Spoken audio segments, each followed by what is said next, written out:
Bonjour, et bienvenue dans cette nouvelle vidéo consacrée à un sujet qui nous concerne toutes et tous, l'alimentation. Au fil des années, notre rapport à la nourriture est devenu de plus en plus complexe, au point qu'il est parfois difficile de faire la part des choses entre ce qui est vraiment sain et ce qui ne l'est pas. Les rayons des supermarchés regorgent de produits élaborés dans le but de séduire nos papilles, parfois au détriment de notre santé. Les publicités promettent monts et merveilles, tandis que les étiquettes nutritionnelles sont de plus en plus longues et souvent difficilement compréhensibles. Les modes alimentaires se succèdent à un rythme effréné, entre régime hyperprotéiné, régime sans gluten, régime cétogène ou encore jeûne intermittent, si bien que l'on peut rapidement perdre le fil de ce qui est réellement important pour notre organisme. Pourtant, nos choix alimentaires ont un impact majeur sur notre état de santé global, notre niveau d'énergie, notre état psychologique et même la prévention de maladies chroniques. Il est donc essentiel de se pencher plus sérieusement sur la qualité de ce que l'on mange, de comprendre les principes de base qui régissent une alimentation saine et de prendre conscience de certaines erreurs courantes, qui peuvent insidieusement nuire à notre vitalité. Dans cette vidéo, je souhaite attirer votre attention sur ces erreurs alimentaires qui peuvent ruiner votre santé sans que vous vous en rendiez compte. Il ne s'agit pas de pointer du doigt qui que ce soit, ni de moraliser, mais plutôt de vous offrir une forme de grille de lecture, de vous donner des clés qui vous aideront à adopter une démarche plus consciente et éclairée vis-à-vis de votre assiette.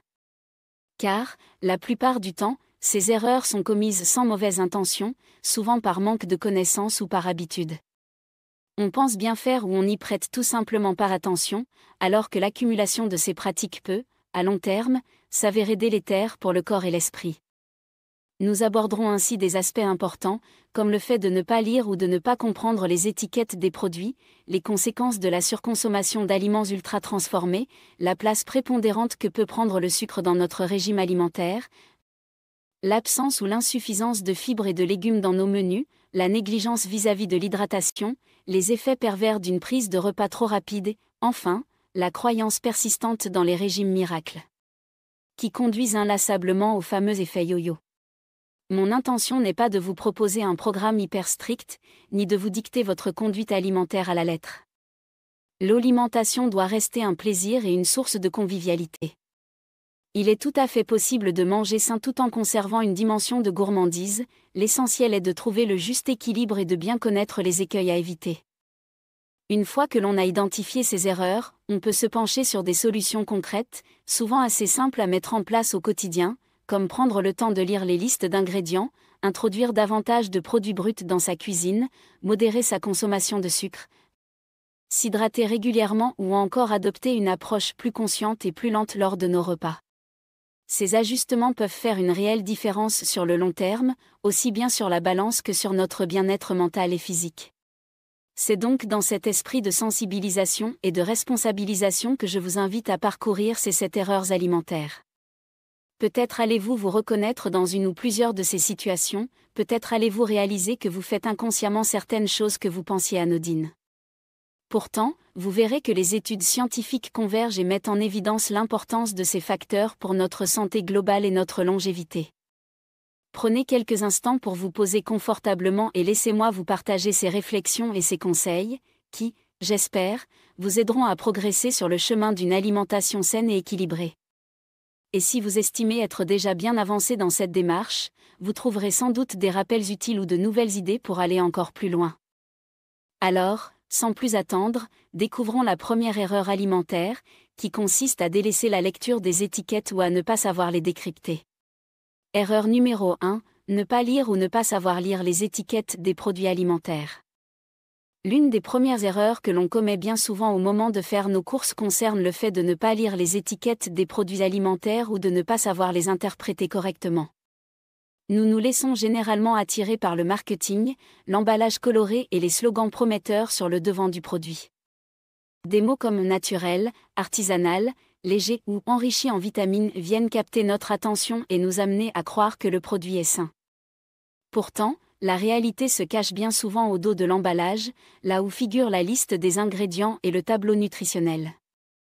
Hélas, nous sommes peu nombreux à prendre le temps de lire attentivement ces informations ou à en saisir les subtilités. Les marques le savent très bien et n'hésitent pas à utiliser un vocabulaire flou ou flatteur pour valoriser leurs produits. En ne lisant pas les étiquettes, on s'expose au risque de consommer des substances indésirables, comme des additifs chimiques en excès, des colorants, des conservateurs, des exhausteurs de goût ou encore des quantités importantes de sucre caché, de sel et de mauvaise graisse. Or, toutes ces composantes peuvent, à la longue, provoquer divers problèmes de santé, allant de la prise de poids à l'augmentation du risque de maladies chroniques, en passant par des perturbations digestives ou un déséquilibre du microbiote intestinal. Il convient donc de développer le réflexe de retourner systématiquement le produit pour vérifier sa composition, plutôt que de s'arrêter aux mentions marketing présentes à l'avant de l'emballage. Il est particulièrement intéressant de porter attention à l'ordre des ingrédients, car ils sont listés par ordre d'importance, l'ingrédient le plus présent apparaît en premier. Si, par exemple, vous constatez que le sucre figure dans les premiers ingrédients d'un aliment que vous percevez pourtant comme salé, cela peut être un signal d'alerte. De même, si la liste est interminable et contient une quantité de mots inconnus ou de codes du type cent, E2 cents, E3 cents, il y a fort à parier que le produit est ultra transformé et moins bon pour la santé. En outre, il ne faut pas confondre un produit sans sucre ajouté ou sans matière grasse avec un produit réellement peu calorique. Sans sucre ajouté peut signifier que le fabricant a utilisé des édulcorants ou des concentrés de fruits très riches en fructose. Sans matière grasse peut signifier davantage de sucre pour compenser la perte de saveur due au retrait des graisses. Il est donc essentiel d'avoir un regard global sur la composition, plutôt que de se fier à une seule allégation, qui peut être trompeuse. Savoir lire les étiquettes n'est pas toujours simple, car la réglementation autorise certaines subtilités de langage. Les fabricants emploient parfois des termes visant à masquer la présence de sucre, comme sirop de glucose-fructose, sirop de maïs, dextrose, maltose ou autres dérivés sucrés.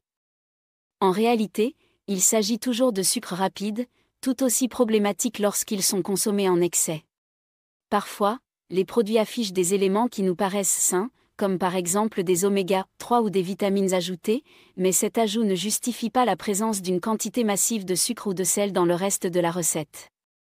Pour corriger cette erreur, il convient d'effectuer un travail de sensibilisation et d'apprentissage. Vous pouvez commencer par vous intéresser à un petit nombre de produits que vous consommez régulièrement, lisez attentivement les étiquettes et voyez si la liste d'ingrédients vous surprend.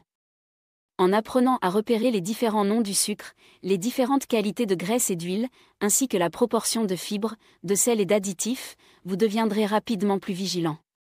Cela ne veut pas dire qu'il faille tout bannir, il s'agit plutôt de savoir ce que l'on achète et de faire des choix éclairés. Vous pourrez alors privilégier des aliments moins transformés, avec une liste d'ingrédients plus courte et plus lisible. En adoptant cette habitude, vous reprendrez le contrôle sur la qualité de ce que vous consommez et vous éviterez de nombreux pièges qui peuvent, à la longue, nuire à votre santé.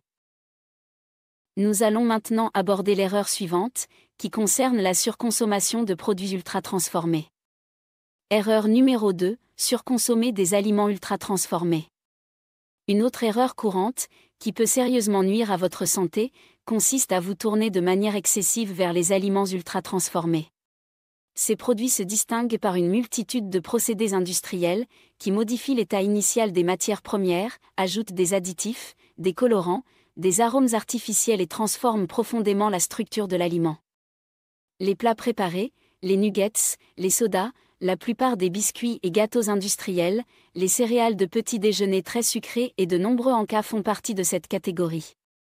Ils sont souvent très appétissants, pratiques à consommer et peuvent répondre à un besoin de rapidité ou de réconfort. C'est précisément pour cela que tant de personnes s'y laissent prendre. Toutefois, les aliments ultra-transformés sont souvent pauvres en nutriments essentiels et riches en calories vides. Ils renferment généralement de grandes quantités de sucre, de sel, de gras de mauvaise qualité, voire de gras trans, et manquent cruellement de fibres, de vitamines et de minéraux. À force de consommer ce type de produits, le risque est de développer des carences nutritionnelles tout en augmentant les risques de surpoids, d'obésité, de diabète de type 2 et de maladies cardiovasculaires. De plus, il a été mis en évidence par diverses études scientifiques qu'une alimentation très riche en produits ultra-transformés pouvait favoriser l'inflammation chronique, un déséquilibre du microbiote intestinal et même un risque accru de certains cancers. L'une des stratégies marketing les plus courantes consiste à rendre ces aliments particulièrement attractifs en mélangeant sucre, sel et matières grasses dans des proportions spécifiques, qui en maximisent la saveur, à tel point qu'ils deviennent presque addictifs. On les mange souvent plus vite et en plus grande quantité, parce que l'on n'a pas la même sensation de satiété qu'avec des aliments bruts. Cela nous pousse à en racheter et à en consommer à nouveau, le cercle vicieux est enclenché. Pour remédier à cette erreur, il ne s'agit pas de bannir complètement toute forme d'aliments transformés, ce qui serait presque impossible dans notre société moderne, mais plutôt de prendre conscience de la place qu'ils occupent et de s'efforcer d'en limiter la consommation. Il est primordial de réintroduire des aliments simples et bruts dans votre quotidien, fruits, légumes frais ou surgelés, légumineuses, céréales complètes, poissons, viande peu grasse, en privilégiant la cuisson et la préparation maison. Cela vous permettra de contrôler la qualité, la quantité de sel, de sucre et de matières grasses que vous utilisez. Les produits ultra transformés peuvent rester un recours ponctuel lorsque vous n'avez réellement pas le temps de cuisiner ou lorsque vous souhaitez faire une exception sur le plan social. Par exemple, si vous êtes invité à une soirée et qu'on vous propose des biscuits apéritifs, ce n'est pas une catastrophe si cela arrive occasionnellement. Ce qui compte, c'est ce que vous mangez la plupart du temps, et non pas une seule fois de temps à autre. Préparer ces repas chez soi peut prendre un peu plus de temps, mais il est possible de mettre en place des astuces pour concilier vie active et cuisine saine, comme la préparation de grandes portions à l'avance, le batch cooking ou l'utilisation de légumes surgelés déjà découpés. Vous pouvez aussi expérimenter de nouvelles recettes avec des épices, des herbes aromatiques, pour donner du goût sans recourir systématiquement aux produits industriels. L'objectif est de retrouver une alimentation équilibrée et riche en nutriments, qui apporte à la fois satiété et plaisir. Passons maintenant à la troisième erreur, qui est étroitement liée à la précédente, la consommation excessive de sucre sous toutes ses formes. Erreur numéro 3, consommer trop de sucre. La troisième erreur majeure, qui peut passer inaperçue tant le sucre est répandu dans notre alimentation, concerne la surconsommation de sucre. On sait déjà que les bonbons, les gâteaux, les sodas et les pâtisseries sont riches en sucre. Mais ce que l'on ignore souvent, c'est que le sucre se cache aussi dans des produits salés, tels que les sauces tomates industrielles, certains pains de mie, des plats préparés ou encore des soupes en briques. L'industrie agroalimentaire a recours au sucre et à ses dérivés sous de multiples appellations pour rehausser la saveur de produits peu intéressants sur le plan gustatif, ou pour prolonger leur conservation. Cette omniprésence du sucre conduit à un affaiblissement progressif de notre sensibilité gustative, nous rendant accros à la saveur sucrée. Au niveau de l'organisme, la consommation excessive de sucre entraîne des pics de glycémie, suivis de chutes brutales, qui peuvent provoquer fatigue, irritabilité, fringales et dérèglements métaboliques. Sur le long terme, cela peut favoriser la résistance à l'insuline et conduire au diabète de type 2, augmenter le risque de surpoids ou d'obésité et accroître le risque de problèmes cardiovasculaires. De plus, l'excès de sucre a des effets néfastes sur la santé bucco-dentaire, entraînant caries et inflammation gingivale. De nombreuses études montrent aussi qu'un apport trop important en sucre contribue à l'augmentation de l'inflammation silencieuse dans l'organisme, laquelle est associée au développement de plusieurs maladies chroniques, y compris certains cancers. Pour réduire votre consommation de sucre, la première étape consiste à reprendre l'habitude de lire les étiquettes et à identifier les produits qui en contiennent le plus. Même si vous n'arrivez pas à tout éliminer d'un coup, toute diminution de la quantité journalière est bénéfique. Ensuite, vous pouvez privilégier des alternatives comme les fruits entiers, qui apportent non seulement des sucres naturels mais surtout des fibres, des vitamines et des minéraux nécessaires à l'organisme.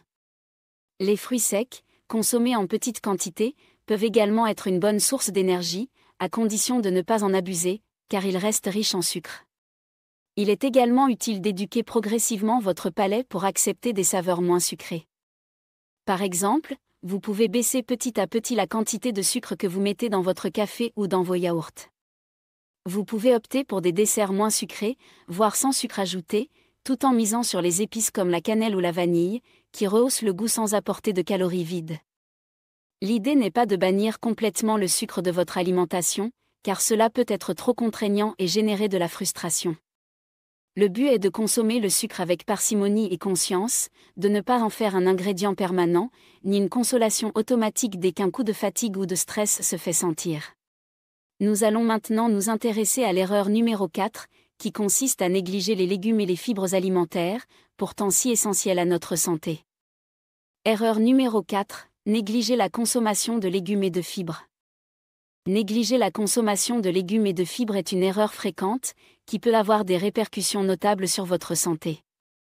En effet, dans notre mode de vie moderne, il n'est pas rare que l'assiette moyenne se compose majoritairement de féculents raffinés, comme des pâtes blanches, du riz blanc ou des pommes de terre, agrémentés de viande ou de poisson, tandis que les légumes et les légumineuses passent au second plan. Or, ils constituent une source précieuse de vitamines, de minéraux, d'antioxydants et de fibres alimentaires. Les fibres favorisent un bon transit intestinal et contribuent à la santé du microbiote, qui influe lui-même sur de nombreux processus physiologiques, y compris le système immunitaire. Les légumes regorgent de nutriments et de composés protecteurs, qui aident à prévenir diverses maladies chroniques, notamment les maladies cardiovasculaires, certains cancers ou encore le diabète. Les fibres qu'ils contiennent permettent une meilleure régulation de la glycémie et procurent un effet de satiété, réduisant ainsi les envies de grignotage entre les repas. De plus, consommer suffisamment de légumes peut apporter un volume important dans l'assiette, sans pour autant être calorique, ce qui facilite le maintien ou la perte de poids si besoin. Mais pourquoi beaucoup de gens négligent-ils ces aliments indispensables ? On pourrait citer le manque de temps, de connaissances culinaires ou, tout simplement, des habitudes alimentaires ancrées depuis l'enfance. Toutefois, cuisiner des légumes ne requiert pas forcément de grandes compétences, un peu d'huile d'olive, quelques herbes ou épices, de la cuisson au four, à la vapeur ou à la poêle, et vous pouvez obtenir en quelques minutes des plats savoureux. Les légumes surgelés non transformés peuvent également être d'excellents alliés, ils conservent leurs nutriments et sont déjà découpés, ce qui vous fait gagner du temps. Privilégiez aussi les céréales complètes, comme le riz complet, les pâtes complètes ou encore le quinoa, qui affichent un meilleur taux de fibres et un indice glycémique plus bas que leurs équivalents raffinés. Intéressez-vous aux légumineuses, pois chiches, lentilles, haricots rouges ou blancs, fèves, qui sont non seulement une bonne source de fibres, mais aussi de protéines végétales. Cela peut aider à varier votre alimentation et à réduire la consommation de protéines animales, si vous le souhaitez. En somme, augmenter votre consommation de légumes et de fibres est une démarche simple et efficace pour améliorer votre santé globale. Il est souvent conseillé de viser au moins 5 portions de fruits et légumes par jour, mais l'objectif n'est pas de se cantonner à un chiffre immuable. Si vous ne mangez actuellement qu'une ou 2 portions, commencez par ajouter un légume ou un fruit supplémentaire dans votre journée est déjà un pas en avant. Cette démarche se fera naturellement si vous avez conscience des bienfaits de ces aliments et si vous prenez l'habitude de les intégrer dans vos menus. Passons à présent à la 5e erreur, trop souvent sous-estimée, négliger son hydratation. Erreur numéro 5, négliger l'hydratation. Bien qu'elle soit parfois reléguée au second plan, l'hydratation est un facteur clé de notre santé globale. L'erreur est de penser que boire uniquement quand on a soif suffit, ou de remplacer systématiquement l'eau par des boissons sucrées ou trop riches en caféine. Pourtant, notre corps est composé en grande partie d'eau, et chaque cellule a besoin d'eau pour fonctionner de manière optimale. Le manque d'hydratation peut se traduire par une fatigue accrue, des difficultés de concentration, des maux de tête, des problèmes de transit ou même une sensation de faim, qui, en réalité, n'est que de la soif. Non seulement une bonne hydratation permet de maintenir l'équilibre hydroélectrolytique, mais elle favorise également l'élimination des déchets par les reins et aide à réguler la température corporelle. Les nutritionnistes recommandent souvent de boire autour de 1,5 à 2 litres d'eau par jour, mais ce chiffre dépend de nombreux facteurs, l'activité physique, la température ambiante, le poids corporel ou encore la transpiration. Il convient donc d'adapter sa consommation selon les besoins personnels. Un indice simple est de surveiller la couleur de son urine. Si elle est très foncée, cela peut être un signe de déshydratation. Boira-t-on trop d'eau ? Il est difficile de boire trop d'eau, à moins de forcer exagérément et de dépasser plusieurs litres par jour sans raison, ce qui reste peu courant dans des conditions normales de vie. Par ailleurs, toutes les boissons ne se valent pas. Les sodas riches en sucre ou en édulcorants ne sont pas des substituts idéaux et peuvent entraîner une prise de poids ou des déséquilibres métaboliques s'ils sont consommés en excès. Les jus de fruits industriels sont également très riches en sucre et pauvres en fibres. Les boissons énergisantes contiennent de la caféine ou d'autres stimulants et peuvent perturber le sommeil ou le rythme cardiaque si elles sont consommées abusivement. L'alcool, quant à lui, a plutôt un effet déshydratant sur l'organisme, car il augmente la diurèse. À l'inverse, l'eau est la boisson la plus saine et la plus adaptée à nos besoins physiologiques. Certains thés ou tisanes sans sucre peuvent aussi contribuer à l'apport hydrique, de même que les bouillons ou les soupes. De plus, on peut parfumer légèrement son eau avec quelques rondelles de citron, de concombre, des feuilles de menthe ou des fruits, pour la rendre plus attractive sans ajouter de sucres inutiles. Parfois, le simple fait de remplacer les boissons sucrées par de l'eau peut engendrer des améliorations notables sur la ligne et sur la vitalité. Au-delà de l'aspect calorique, la consommation de sucre est en effet directement liée au risque de surpoids, de diabète ou de carie dentaire. L'eau ne fournit pas de calories et participe à l'équilibre intérieur. Voilà pour l'hydratation. Passons maintenant à la 6e erreur alimentaire, qui touche davantage au comportement, manger trop vite et sans conscience. Erreur numéro 6, manger trop vite et de manière distraite. Cette erreur est plus comportementale que nutritionnelle. Il s'agit de la mauvaise habitude de manger trop vite et souvent en étant distrait par la télévision, l'ordinateur ou le téléphone portable. Nous vivons à un rythme effréné et nous avons souvent tendance à avaler notre repas en quelques minutes, sans prendre le temps de mastiquer ni de savourer. Cette pratique peut avoir plusieurs conséquences négatives sur notre santé. D'abord, elle peut perturber la sensation de satiété, qui met environ 20 minutes à se manifester. Si vous engloutissez votre assiette en 5 minutes, votre cerveau n'a pas le temps de recevoir le signal que vous êtes rassasié. Vous risquez donc de continuer à manger ou de vous resservir sans réelle faim, ce qui favorise la surconsommation calorique et peut conduire à une prise de poids. Ensuite, manger en vitesse nuit à la qualité de la digestion. La mastication est en effet la première étape de la digestion. Elle permet de broyer les aliments, de les imbiber de salive contenant des enzymes digestives et de faciliter leur passage dans l'estomac. Plus vous bâclez cette étape, plus vous risquez de souffrir de lourdeur, de ballonnement ou d'acidité gastrique par la suite. Enfin, manger sans prêter attention à ce que l'on fait réduit considérablement le plaisir gustatif, alors que l'acte de manger peut et devrait être un moment de plaisir, voire de convivialité. Quand on mange en conscience, on est à l'écoute de ses sensations de faim et de satiété, de l'odeur des aliments, de leur texture, de leur saveur. Cela crée un véritable ancrage dans l'instant présent et peut aider à mieux réguler sa prise alimentaire. Il est donc conseillé de s'accorder un temps de repas au calme, même si vous ne disposez que de 20 ou 30 minutes. Éteignez la télévision, mettez votre téléphone de côté, asseyez-vous et prenez conscience de chacune de vos bouchées. Mâchez lentement et essayez de ressentir les différentes saveurs que vous avalez. Vous verrez que cette pratique, appelée parfois alimentation consciente ou mindful eating, peut transformer complètement votre rapport à la nourriture et vous aider à mieux contrôler votre poids et votre bien-être digestif. Pour terminer, nous allons explorer la dernière erreur, faire confiance au régime miracle et s'embourber dans le fameux effet yo-yo. Erreur numéro 7, croire au régime miracle et faire le yo-yo. L'ultime erreur que nous allons aborder est celle de tomber dans le piège des régimes miracles, qui promettent une perte de poids rapide et sans douleur. On parle souvent de régime hyperprotéiné, de régime sans glucides ou de régime basé sur la consommation excessive d'un seul type d'aliment. Ces approches peuvent certes donner l'illusion d'une efficacité à court terme, la balance peut afficher quelques kilos en moins au bout de quelques semaines. Mais le problème est que ces méthodes sont bien souvent déséquilibrées ou trop restrictives sur le long terme. Le corps subit un stress métabolique et finit par se mettre en mode famine, ce qui conduit à une baisse du métabolisme de base. Dès que le régime s'arrête et que l'on revient à une alimentation plus classique, le corps stocke davantage par peur de manquer à nouveau. Résultat, l'effet yo-yo se produit, on reprend tout le poids perdu, parfois même plus. Ces variations de poids successives sont non seulement démoralisantes, mais aussi dangereuses pour la santé. Elles peuvent abîmer le métabolisme, augmenter le risque de troubles du comportement alimentaire et fragiliser le système cardiovasculaire. Par ailleurs, ces régimes yo-yo mettent l'accent sur une vision très restrictive de la nourriture et peuvent entraîner un sentiment de culpabilité, un repli sur soi ou des comportements obsessionnels vis-à-vis de la balance.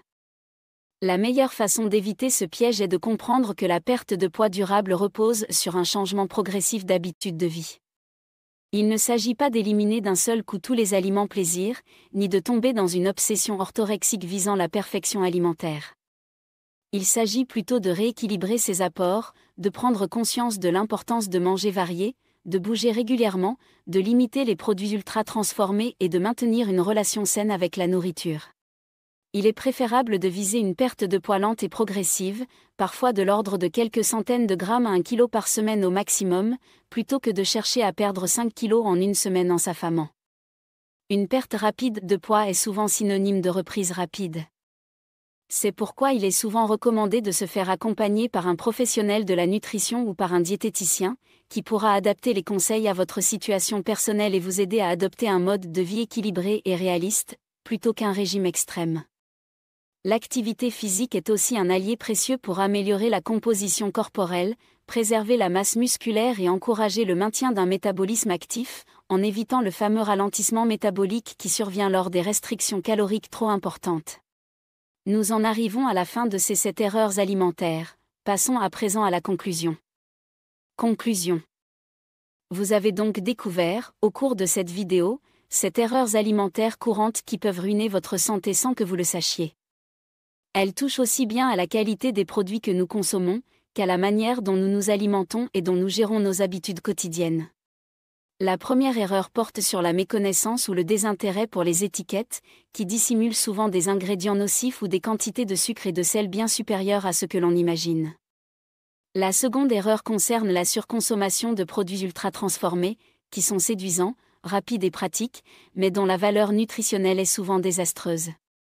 La troisième erreur met l'accent sur la quantité trop élevée de sucre que l'on avale parfois sans même le savoir, tant il se cache dans de multiples préparations salées ou sucrées. La quatrième erreur nous rappelle l'importance vitale de consommer suffisamment de légumes, de fruits et de fibres pour préserver l'équilibre de notre microbiote et l'apport en vitamines et minéraux. La cinquième erreur souligne l'enjeu, souvent sous-estimé, de l'hydratation. Boire de l'eau est un geste simple et essentiel pour le bon fonctionnement de notre organisme.